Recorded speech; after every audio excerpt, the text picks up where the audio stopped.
د قبرس جنوب کې د سهار 4:30 بجې دي، خو دا ګزمه د برتانوي پولیسو ده. دوی د هغو ښکاریانو لټون کوي چې دلته د اډه کې سلګونه زره چنچڼې وژني. دوی هغه څه اوري چې په لټه یې دي، د مرغیو چنار. خو دوی پوهیږي چې دا مرغۍ تیاره کې نه چڼېږي. دا غږ له سپیکرو راځي چې پر ونو لګول شوي. دا بیا مرغان ورجذبوي. لږ وروسته کاروان ناڅاپه چټکېږي. دوی نږدې 80 مرغۍ په آرامه خوشي کوي. یو جال 400 مرغۍ نیولی شي. د پسرلي او مني کډوالۍ موسمونو کې هره شپه سلګونه داسې لومې ایښودل کېږي. دا داسې ده لکه یو کس چې بندي وي.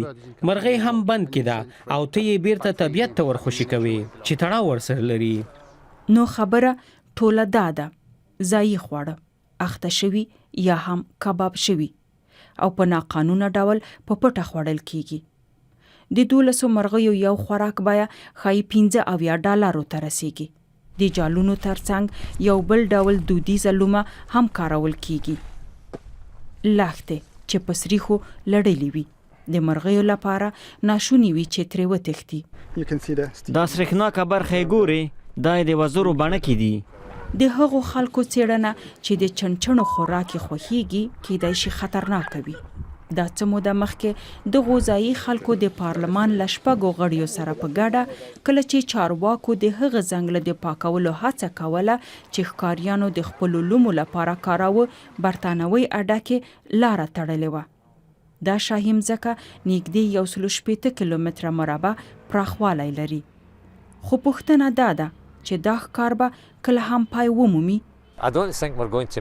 فکر نه کوم چې دا ستونزه دې په بشپړه توګه ورکه شي. زموږ یوه ننګونه د رستورانتونو ده. دوی دا خواړه هغو خلکو ته ورکوي چې غواړي دا وړې مرغۍ وخوري. دلته اوس پولیس لا ډیر دي. دوی ښایي دا مبارزه لا نه ګټي، خو لږ تر لږه دا مرغۍ به وکړی شي چې خپل سفر ته دوام ورکړي.